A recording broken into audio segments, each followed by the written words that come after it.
오늘 우리에게 주신 하나님의 말씀 마태복음 5장 1절부터 12절까지의 말씀을 받들어 읽겠습니다. 예수께서 무리를 보시고 산에 올라가 앉으시니 제자들이 나아온지라. 입을 열어 가르쳐 이르시되 심령이 가난한 자는 복이 있나니 천국이 그들의 것이미요. 애통하는 자는 복이 있나니 그들이 위로를 받을 것이미요. 온유한 자는 복이 있나니 그들이 땅을 기업으로 받을 것이미요.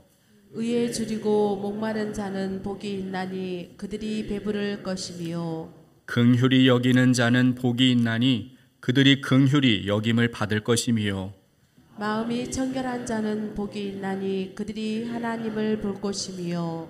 화평하게 하는 자는 복이 있나니 그들이 하나님의 아들이라 일컬음을 받을 것이미요.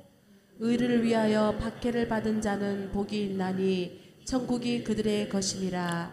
나로 말미암아 너희를 욕하고 박해하고 거짓으로 너희를 거슬러 모든 악한 말을 할 때에는 너희에게 복이 있나니 기뻐하고 즐거워하라. 하늘에서 너희의 상이 큼이라. 너희 전에 있던 선지자들도 이같이 박해하였느니라. 아멘. 오늘 우리가 나누는 말씀은 예수님이 8가지의 복을 말씀하셨는데 그 중에서 5번째 복입니다. 긍휼히 여기는 자는 복이 있나니 그들이 긍휼히 여김을 받을 것입니다. 이 말씀을 함께 살펴보겠습니다.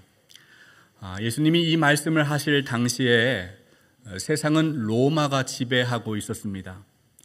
인류 역사를 살펴보면 각 시대마다 그 시대의 사람들의 정신세계를 지배하고 있는 시대 정신이 있습니다. 로마 시대는 법과 질서, 시민들의 의무를 강조했습니다. 여러분, 그때는 로마가 전쟁을 많이 했기 때문에 시민의 의무 중에 가장 중요한 의무가 바로 군 복무의 의무였습니다. 여러분, 로마에서 전쟁에 나가는 군인들은 목숨을 바쳐 싸우는 것이 최고의 명예로 여겼습니다. 군인들에게 가장 필요한 것이 무엇입니까? 용기, 강인함, 이런 것이 바로 가장 중요한 덕목이었어요. 용기는 로마 시대 사람들의 정신세계를 지배하는 시대 정신이었습니다.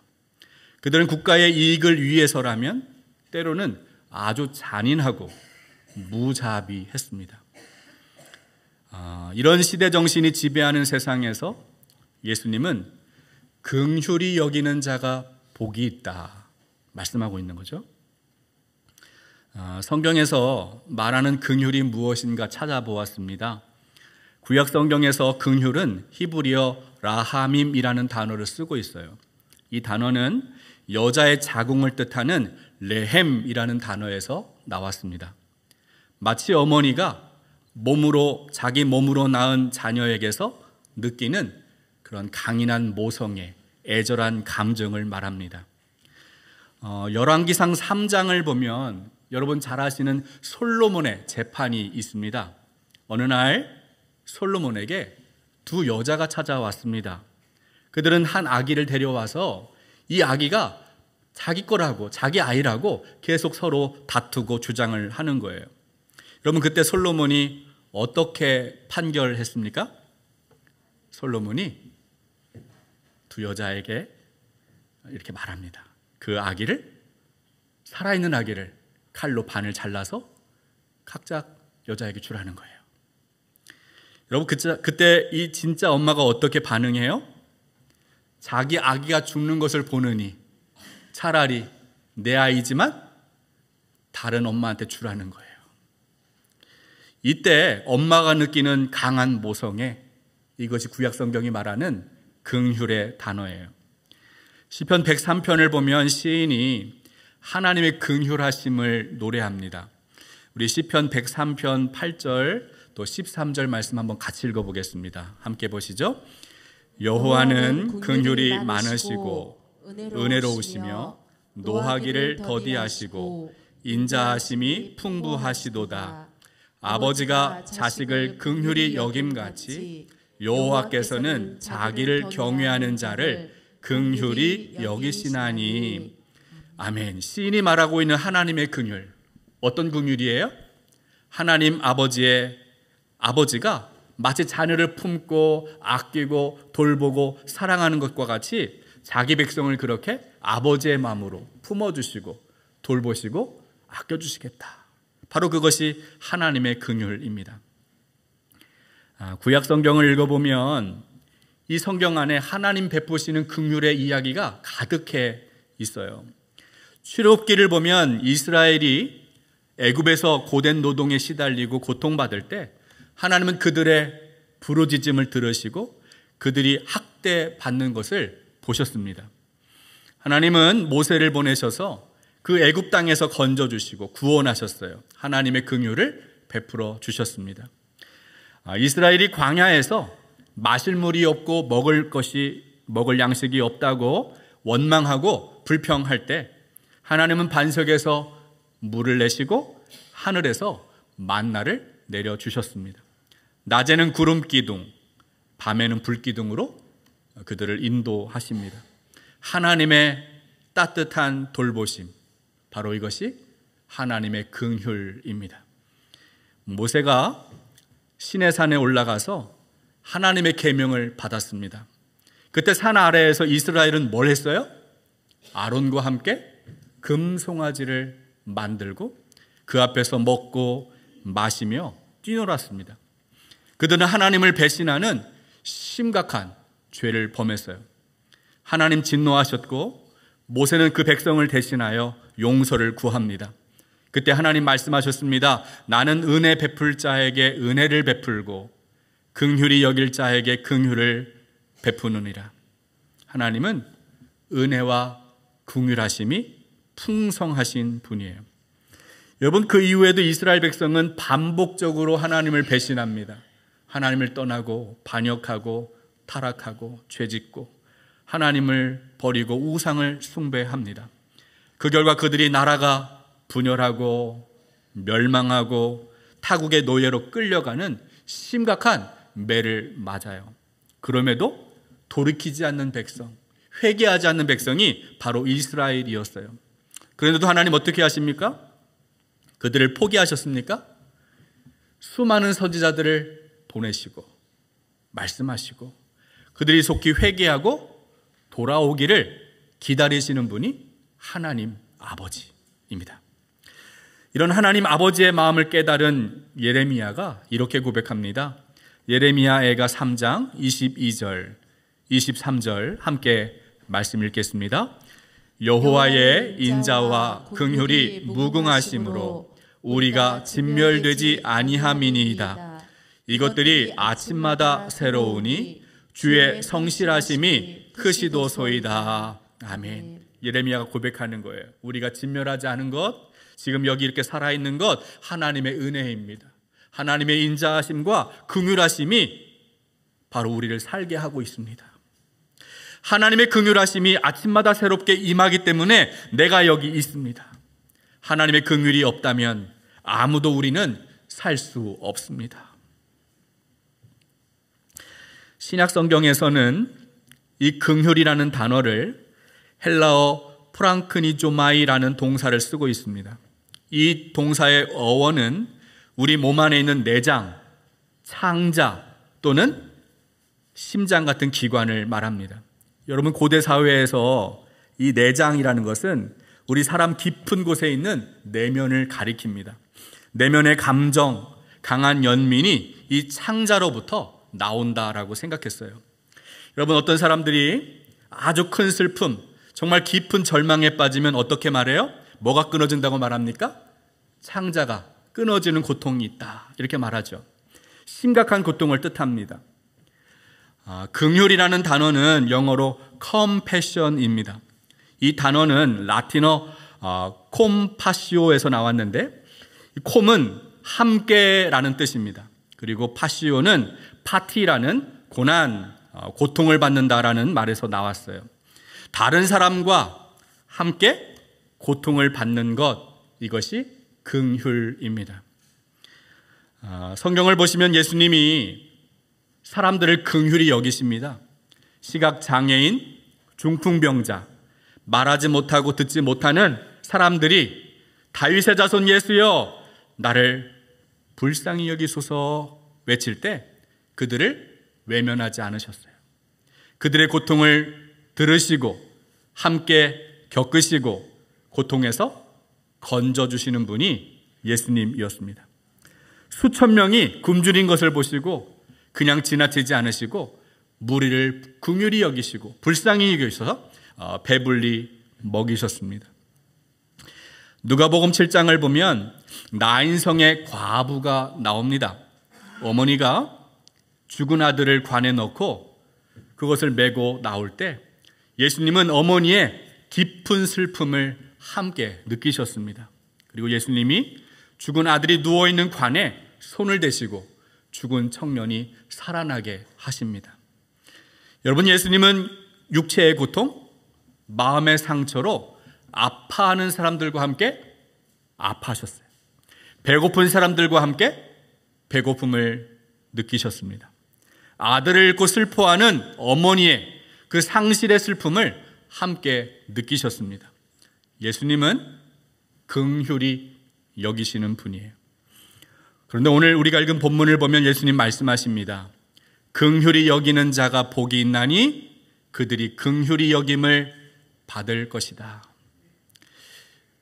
여러분, 긍휼은 제가 구약성경이나 신약성경에서 말씀드린 것처럼 하나님의 성품입니다. 예수 그리스도의 마음입니다. 그런데 하나님이 원하시는 것은 하나님이 자기 백성을 긍휼히 여기시는 것처럼 우리도 다른 사람을 긍휼히 여기기를 원하신다는 거예요. 예수님이 다른 사람의 고통을 느끼고 그들을 돌보시는 것처럼 우리도 다른 사람의 고통을 함께 느끼고 그들의 고통과 함께하고 그들을 돌보기를 원하신다는 거예요. 여러분, 그 이유가 무엇일까요? 왜냐하면 우리가 다른 사람을 긍휼히 여길 때 주님께서도 나를 긍휼히 여겨주신다는 것입니다.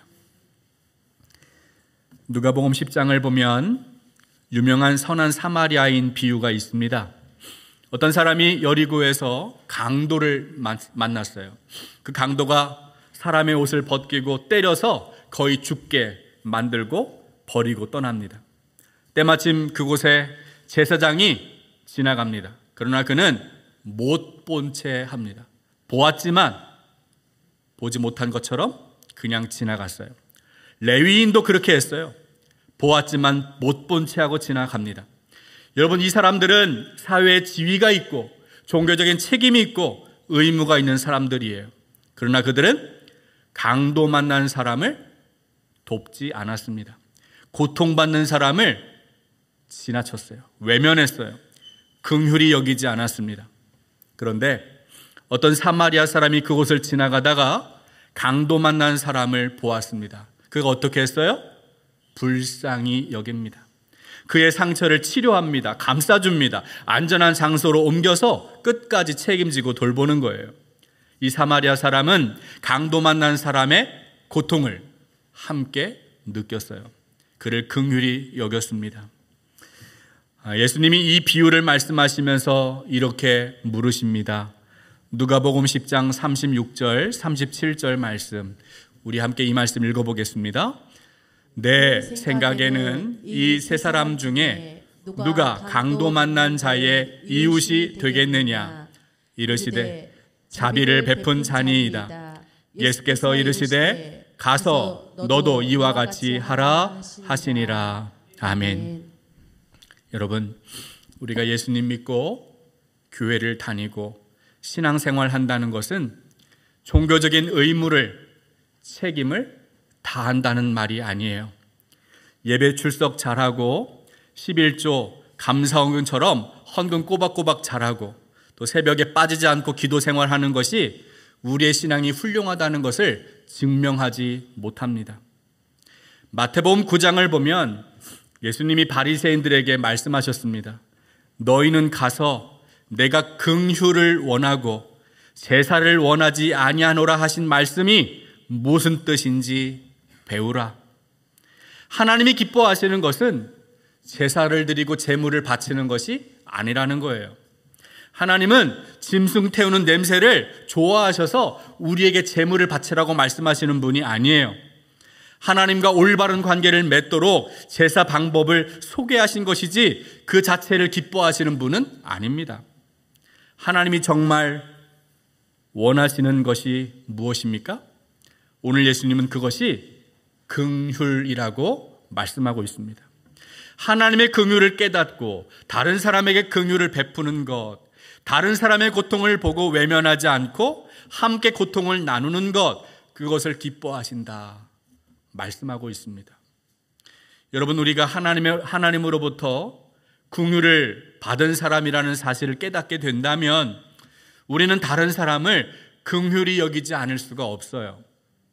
마태복음 18장을 보면 10,000달란트 빚진 자의 비유가 있습니다. 예수님이 이 비유를 말씀하시면서 천국은 마치 이와 같다 말씀하십니다. 어떤 사람이 왕에게 10,000달란트의 아주 큰 빚을 졌어요. 1달란트는 노동자가 하루도 쉬지 않고 20년 동안 꼬박 일해서 모은 목돈을 말합니다. 엄청나게 큰 돈이죠. 그런데 이 10,000달란트는 20만 년을 일해야 모을 수 있는 돈이에요. 여러분, 이 10,000달란트는 절대로 갚을 수 없는 어마어마한 빚을 상징해요. 그런데 어느 날 주인이 임금이 10,000달란트의 빚진 자의 빚을 탕감해 주었어요. 왜냐하면 왕이 그 빚진 사람을 불쌍히 여겼기 때문입니다. 왕이 긍휼을 베풀어 주었어요. 여러분, 그런데 이 빚을 탕감받은 사람이 어떻게 했습니까? 자신에게 100데나리온을 빚진 사람을 만났는데 그 사람의 목을 붙잡고 빚 갚으라고 강요합니다. 그가 빚을 갚을 때까지 감옥 안에 가두어 놓았어요. 이 사실을 알게 된 왕이 어떻게 했습니까? 마태복음 18장 32절부터 34절까지의 말씀을 우리 함께 읽겠습니다. 함께 보시죠. 이에 주인이 그를 불러다가 말하되 악한 종아, 내가 빌기에 내가 내 빚을 전부 탕감하여 주었거늘 내가 너를 불쌍히 여김과 같이 너도 내 동료를 불쌍히 여김이 마땅하지 아니하냐 하고 주인이 노하여 그 빚을 다 갚도록 그를 옥졸들에게 넘기니라. 여러분, 예수님이 이 비유를 말씀하시는 이유가 무엇일까요? 우리의 힘, 우리의 능력으로는 절대로 갚을 수 없는 빚을 하나님이 탕감해 주셨어요. 우리는 탕감받은 사람들이에요. 이 사실을 깨닫고 다른 사람을 용서하고 다른 사람의 빚을 탕감해 주라고 이 말씀을 하십니다. 야고보 사도는 다른 사람을 긍휼히 여기지 않는 태도, 그것은 행함이 없는 믿음이다, 죽은 믿음이다 라고 말씀합니다. 야고보서 2장 13절부터 17절까지의 말씀 함께 읽겠습니다. 긍휼을 행하지 아니하는 자에게는 긍휼 없는 심판이 있으리라. 긍휼은 심판을 이기고 자랑하느니라. 내 형제들아, 만일 사람이 믿음이 있노라 하고 행함이 없으면 무슨 유익이 있으리요? 그 믿음이 능히 자기를 구원하겠느냐? 만일 형제나 자매가 헐벗고 일용할 양식이 없는데 너희 중에 누구든지 그에게 이르되 평안히 가라, 덥게 하라, 배부르게 하라 하며 그 몸에 쓸 것을 주지 아니하면 무슨 유익이 있으리요? 이와 같이 행함이 없는 믿음은 그 자체가 죽은 것이라. 아멘. 여러분, 여기서 야고보가 말하고 있는 헐벗고 일용할 양식이 없는데 평안하라, 덥게 하라, 배부르게 하라, 이런 표현은 사실은 기도문이에요. 그들의 평안을 위하여 기도하고 배부름을 위하여 간절히 기도한다는 것입니다. 그런데 그들이 기도만 하고 먹을 것을 주지 않고 쓸 것을 제공해 주지 않으면 그 믿음은 어떤 믿음? 행함이 없는 죽은 믿음이라는 것입니다. 그래서 야고보가 말합니다. 긍휼을 행하지 아니하는 자에게는 긍휼 없는 심판이 있으리라. 다른 사람을 긍휼히 여기지 않는다면 하나님 역시 너를 긍휼히 여기지 않으시겠다 말씀하는 거예요. 여러분, 심판의 날에는 역전과 반전의 드라마가 수없이 펼쳐질 것입니다. 마태복음 25장을 보면 예수님이 심판의 날을 비유로 설명하십니다. 심판의 날에 인자가 천사들과 함께 영광의 보좌에 앉으셨는데 모든 민족들이 그 앞에 모여 있을 때에 각각 양과 염소로 나누었습니다. 양은 오른쪽에, 염소는 왼쪽에 두었어요. 그리고 임금이 오른편에 있는 양들을 향하여 말씀합니다. 마태복음 25장 35절부터 40절까지의 말씀 함께 말씀 읽어보겠습니다. 내가 줄일 때에 너희가 먹을 것을 주었고 목마를 때에 마시게 하였고 나그네 되었을 때에 영접하였고 헐벗었을 때에 옷을 입혔고 병들었을 때에 돌보았고 옥에 갇혔을 때에 와서 보았느니라. 이에 의인들이 대답하여 이르되 주여 우리가 어느 때에 주께서 줄이신 것을 보고 음식을 대접하였으며 목마르신 것을 보고 마시게 하였나이까? 어느 때에 나그네 되신 것을 보고 영접하였으며 헐벗으신 것을 보고 옷 입혔나이까? 어느 때에 병드신 것이나 옥에 갇히신 것을 보고 가서 배웠나이까? 하리니 임금이 대답하여 이르되 내가 진실로 너희에게 이르노니 너희가 여기 내 형제 중에 지극히 작은 자 하나에게 한 것이 곧 내게 한 것이니라 하시고. 아멘. 임금이 오른쪽에 있는 양과 같은 사람들, 그 의인들이라고 칭하고 칭찬해 주시고 있어요. 여러분, 그 이유가 무엇입니까? 그들이 형제 중에 지극히 작은 자 한 사람에게 한 것이 주님께서 보실 때는 곧 주님께 한 것이기 때문입니다. 지극히 작은 한 사람에게 긍휼을 베푸는 것이 주님으로부터 긍휼을 받는 지름길이에요. 반대로 왼편에 있는 염소들에게는 어떤 말씀을 하셨습니까?